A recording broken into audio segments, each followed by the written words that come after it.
Hey there, Bruce Woodburn, CrossCountry Mortgage, the Lone Ranger, WDBO Saturdays at noon and Sundays at 11 o'clock. Please tune into my radio station. If you don't catch me on the radio on Saturdays and Sundays on WDBO, you can always catch me on my YouTube channel at Bruce Woodburn YouTube channel or Spotify or iHeartRadio channel. Whichever one works for you, I would love to have you visit.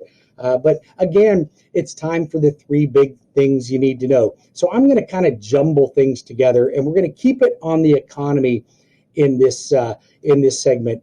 So there's a few things that I found were quite interesting, some good, some not so good, but here you never get the fake news, you always get the real news. So here we go. So the Federal Chair Powell semi-annual testimony before Congress this week was good for mortgage rates. Powell said that the Fed bond purchases would continue while the economy recovers. So what he's saying is that the federal government's going to continue to purchase mortgage-backed securities. That is good for mortgage rates. So that should keep us from seeing such an increase in rates. However, the Fed does not dictate mortgage rates. Mortgage bond securities dictate mortgage rates. The Fed only dictates the Fed rate, which affects home equity lines of credit, car loans, credit cards, things of that nature. So and here's another thing. The inflation climbed higher than expected in June. Really? That's no surprise to anybody. Consumer prices rose 5.4% year over year and saw the biggest monthly gain since August of 2008. Inflation, listen, this is what they say. Inflation is still being seen as transitory. Now, transitory means temporary.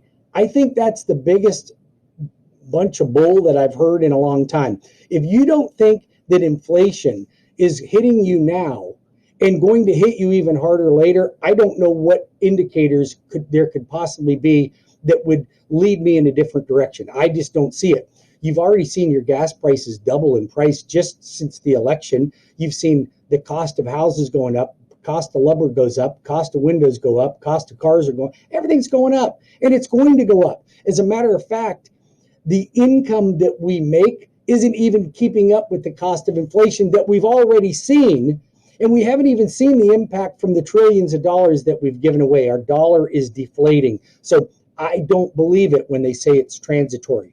Joblessness claims fell to a pandemic low last week as the labor market continues to improve. More than half of the U.S. governors have announced plans to end enhanced benefits early. Okay, well, it's about darn time to end those enhanced benefits because nobody wants to go to work when you're getting free money. Treasury Secretary Janet Yellen and the Fed Chair Jerome Powell are slated to discuss the potential risk of the hot housing market at a meeting with fellow regulators on Friday. So Friday, they're going to meet again. In his testimony before Congress, Powell said demand has pushed housing prices up, and even if mortgage rates rise, which he's already said he's going to raise the Fed rate, so all of you that don't think rates are going to go up, it's going to go up, continue as demand is expected to keep prices stable. So the demand will keep prices stable. I don't know how that can possibly happen. When you have a high demand, what do you think happens to prices? They're going up. Come on. We saw builders raise their prices across the board almost every month. And some of them raised their prices as much as $30,000, $35,000 in one shot, and still have a lineup of people. You telling me that that's stable? I don't think it's stable. I think we're going to continue to see housing rises. Then last week, purchase money applications rose 8%. So 8% more mortgage applications over the previous week, but were 29% lower than this time last year. So we did almost 30% more business this time last year in the mortgage business than we did this time.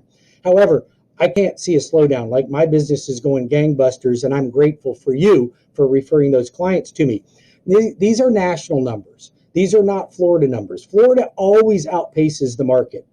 25% of sales were all cash, up from 15% a year ago. 25% all cash. I don't know who's got all this money, man, but somebody's got a ton of money to spend on cash. Maybe that's you. Certainly not me. I don't spend a lot of money. I like borrowing money when money's cheap.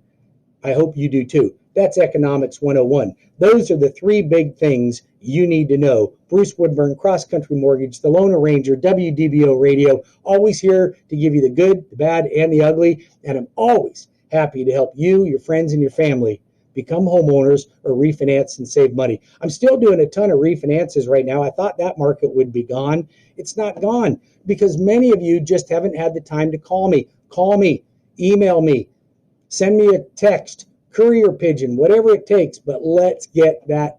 If you're paying in the fours, we need to evaluate whether refinancing is the right thing for you. And remember, I tell about 50% of the people that call me about refinancing not to refinance.